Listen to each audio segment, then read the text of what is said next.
વરસાદને લઈને હવામાન વિભાગે અનુમાન કર્યું છે। આજે સામાન્યથી મધ્યમ વરસાદની આગાહી કરવામાં આવી છે। તો આવતીકાલે રાજ્યમાં વરસાદનું જોર વધશે।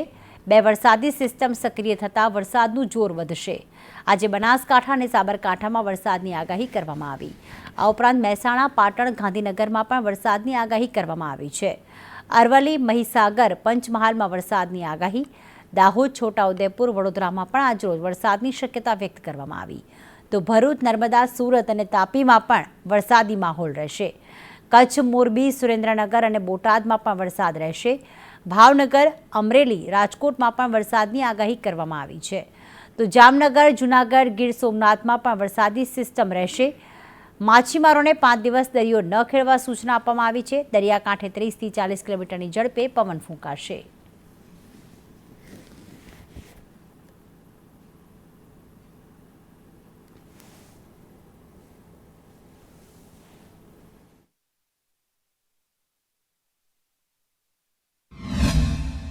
રાજ્યમાં આજે સામાન્યથી મધ્યમ વરસાદ રહેવાનો છે, જ્યારે ફરીથી વરસાદી રાઉન્ડ આવતીકાલથી શરૂ થવાનો છે, જે 16 જુલાઈ સુધી યથાવત રહે તેવી સંભાવનાઓ વ્યક્ત કરવામાં આવી છે। આ સાથે જ રાજ્યના હવામાન વિભાગ, વિંડી અને આઈએમડી દ્વારા પણ જે માહિતી આપવામાં આવી છે, સીધા જે મેપ દર્શાવવામાં આવી રહ્યો છે કે આજે કેટલાક વિસ્તારો છે જે સામાન્યથી મધ્યમ વરસાદ રહેવાનો છે, જેમ કે અમદાવાદમાં આજે સામાન્યથી મધ્યમ વરસાદ રહેવાની સંભાવના છે। તો બીજી તરફ મધ્ય ગુજરાતમાં ગાંધીનગર, વડોદરા સહિત તમામ જે વિસ્તારો છે તે સામાન્યથી મધ્યમ વરસાદ રહે તેવી સંભાવનાઓ છે।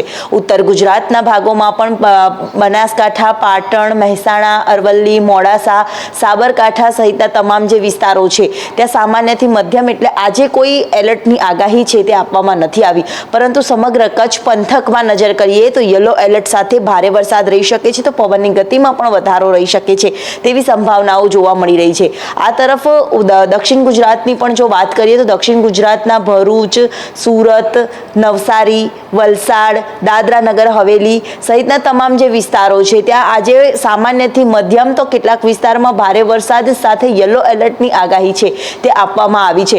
જો કે સૌરાષ્ટ્રમાં પણ તે જ પ્રકારનું વાતાવરણ સાથે ભાવનગર, અમરેલી, ગીર સોમનાથ, જૂનાગઢ સહિતના જે ભાગો છે, દરિયાઈ કાંઠાના જે વિસ્તારો છે ત્યાં આજે સામાન્યથી મધ્યમ તો પવનની ગતિમાં વધારો રહી શકે છે। તો આ તરફ દેવભૂમિ દ્વારકા, જામનગર સહિતના તમામ વિસ્તારમાં વરસાદનું જોર ઘટેલું છે, એટલે કે સામાન્ય છૂટો છવાયો વરસાદ આજના દિવસે પડી શકે છે। આવતીકાલથી રાજ્યમાં સાર્વત્રિક વરસાદની સાથે ભારે વરસાદની આગાહી પણ હવામાન વિભાગ તરફથી આપવામાં આવી છે, જ્યારે પવનની ગતિમાં વધારો રહેવાના કારણે માછીમારોને 5 દિવસ સુધી દરિયો ન ખેડવાની પણ સૂચના આપવામાં આવી છે। એટલે કે આવતીકાલથી રાજ્યભરમાં વરસાદનું જોર વધવાનું છે, જ્યારે 16 જુલાઈ સુધી આ વરસાદનું જોર યથાવત રહે તેવું રાજ્યના હવામાન વિભાગ તરફથી અનુમાન કરવામાં આવ્યું છે।